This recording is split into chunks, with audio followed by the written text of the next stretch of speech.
Here's Michael Behe to make some easily debunkable arguments against evolution.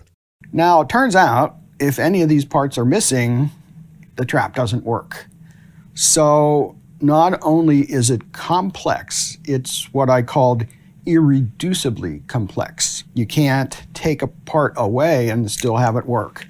The problem with the irreducible complexity argument is that it assumes that if some biological mechanism cannot operate the way it currently does if you take parts away, it therefore cannot do anything that is advantageous for survival and reproduction. Many physiological mechanisms, as they evolved, have had not only different levels of complexity, they have also had different advantageous consequences. Darwin even noted this in The Origin of Species, when he noticed that lungs likely evolved from swim bladders. He said, "The illustration of the swim bladder in fishes is a good one because it shows us clearly the highly important fact that an organ originally constructed for one purpose, namely flotation, may be converted into one for a widely different purpose, namely respiration."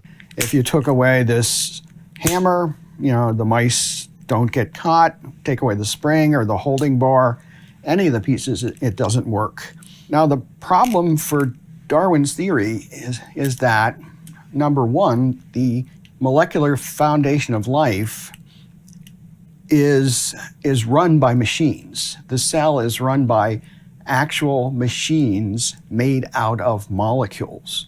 People find that fantastic, but hey, that's the way it is. How is that fantastic? Aren't all machines made out of molecules? Show me one machine that isn't made out of molecules. There are little machines that act like outboard motors that can propel cells along, and other machines that carry cargo from one part of a cell to another. And those machines, just like pretty much any machine, including the mousetrap, have a number of different parts performing different roles, and they're all needed for the machine to work. They may all be needed in order for the machine to do what it currently does, but if you take parts away, the machine can work in different ways that are also advantageous for survival and reproduction. So even machines that can function in a way that is irreducibly complex can evolve incrementally, because each step of the evolutionary process can result in that machine granting a different advantage that natural selection ends up selecting.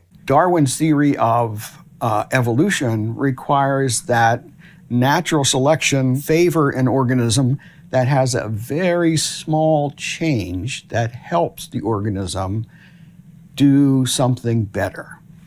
Evolution can work by selecting small changes that help a mechanism do something better, or it can also work by causing small changes that cause a mechanism to do something altogether different, rather than simply improving upon what it was doing before. If doing something altogether different is also advantageous for survival and reproduction, then natural selection will select for whatever mutation caused that change. A change does not have to merely be an improvement to an already existing function. A mutation will also be selected if it conveys an entirely different advantage than the advantage conveyed by the simpler mechanism from which it evolved. So if we're taking that view of Darwinism, we can ask, how could something like this, something like a mousetrap, be put together one tiny step at a time?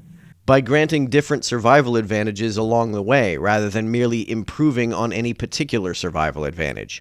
And it turns out it's surprisingly difficult. If you just had the wooden platform, just the bottom, that doesn't catch mice. It doesn't catch mice, but it might convey some other advantage. If you put on, say, this holding bar, you might say, well, maybe if a mouse is running along, it would trip on the platform and impale itself on the holding bar.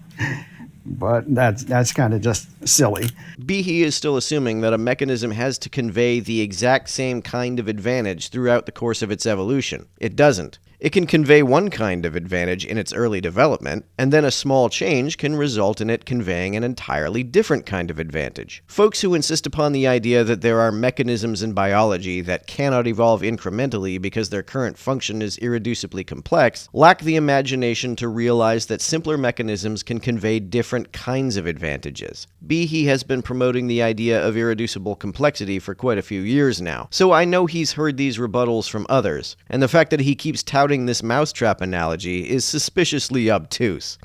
So this can't be made gradually. So that's a big problem for Darwin's theory, because pretty much the foundation of life, these things are all over the place. And furthermore, you can ask yourself, well, how do we recognize intelligence? And it turns out that the way that we recognize intelligence is by what I called a purposeful arrangement of parts. That seems rather circular to me, because to label an arrangement of parts as being purposeful is already to label them as being a product of intelligence. Religious apologists often mistake the fact that a particular natural mechanism has a particular consequence as being a purpose. Creationists especially will insist that the heart pumps blood for the purpose of keeping an animal alive, when it would be more accurate to say that the heart pumping blood has the consequence of keeping the animal alive. And they see the direction of causation as being only one way, when really the cause and the effect reinforce one another. Hearts pumping blood have the consequence of keeping animals alive, and the ability of the animal to stay alive has the consequence that it is able to reproduce and further create more animals with hearts that pump blood. And that's when different parts are put up in relationship to each other, where you can see that they have a purpose. That is, the arrangement has a purpose. I can see plenty of arrangements in biology that have consequences, but the mere fact that they have consequences in no way proves that they have purposes. The idea that a complex mechanism has a very specific consequence that it would not have if it were even slightly different in no way entails that such a mechanism is consciously designed to have that consequence. This is a total non sequitur. An easy example are letters in a word. People put the letters in to form a word, words to make a sentence, and so on. And not only is this arrangement, this can't be put together gradually, but we immediately see that the arrangement of these parts has a purpose. No, when we look at natural mechanisms, we do not see that they have a purpose. You're conflating consequences with purposes. The fact that a biological mechanism has a consequence does not prove that it has a purpose. And so we immediately grasp the intelligence that was needed to produce something like this. Mechanisms having consequences do not need intelligence. I think this way of thinking is related to the tendency of apologists to insist that the default state of reality has to be chaos, and that order can only be deliberately imposed by some conscious entity. This is a baseless assumption. There is no reason at all to assume that order can only exist if it is deliberately imposed. And again, I can't emphasize enough that Darwin didn't know anything about the foundation of life. He and his contemporaries thought that the cell was a little piece of jello, protoplasm, they'd call it.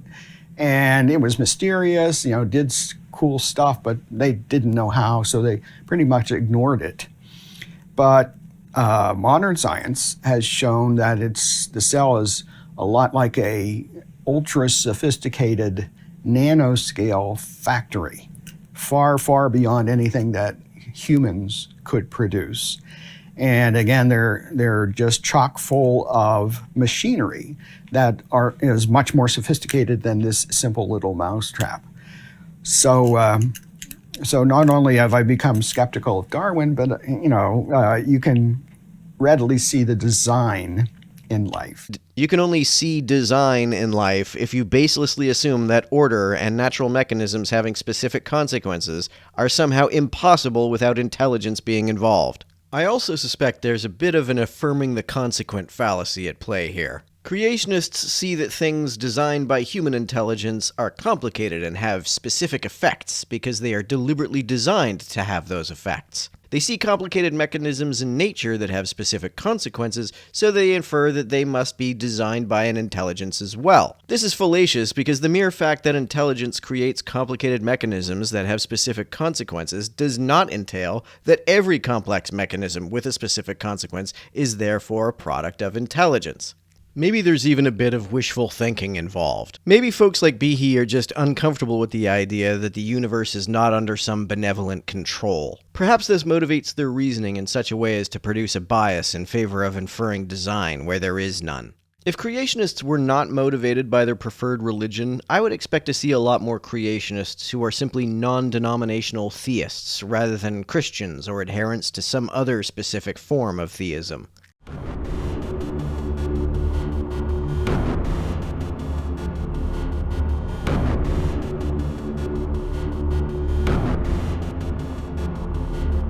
To everyone who helps me out on Patreon, you're a big help. Thanks so much.